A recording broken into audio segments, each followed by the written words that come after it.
Hindi pa man lumilipas ang 5 minuto, agad nang narespondihan at naaresto ng San Miguel Municipal Police Station ang isang lalaking nagbabanta habang armado ng baril matapos ang agarang ulat mula sa komunidad. Ito ay patunay ng pinigting na presensya at quick response strategy ng kanilang himpilan bilang tugon sa direktiba ni Chief PNP Police General Nicolas Torre III laban sa mga loose firearms at posibleng banta sa seguridad. Patrolwoman Pearl Cristalin Javier sa report. Ng mga tauhan ng San Miguel Municipal Police Station ang isang lalaki sa loob lamang ng 5 minuto matapos magpakita ng mapanganib na pag-uugali sa publiko kabilang ang pagbabanta habang armado ng baril sa Barangay San Juan, San Miguel, Bulacan.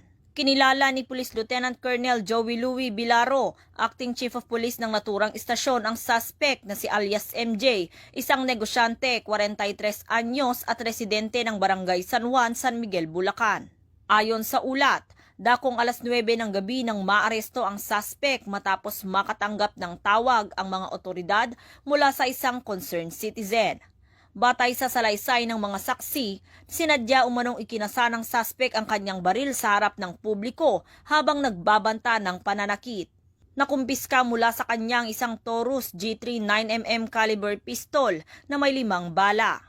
Nahaharap ang akusado sa kasong alarm and scandal, grave threat at paglabag sa RA 10591 o Comprehensive Firearms and Ammunition Regulation Act. Tinitiyak ni Police Colonel Angel L. Garciliano, Acting Provincial Director ng Bulacan Police Provincial Office, ang matatag at maagap na aksyon ng mga kapulisan sa bawat sulok ng lalawigan. Aniya, bahagi ito ng kanilang walang humpay na kampanya laban sa kriminalidad at patunay ng kanilang dedikasyon sa pagpapanatili ng kapayapaan at kaayusan sa komunidad. Mula dito sa Bulacan Police Provincial Office, ako ang inyong PNN correspondent, Patrolwoman Pearl Cristalin Javier, alagad ng batas, tagataguyod ng Balitang Pulis.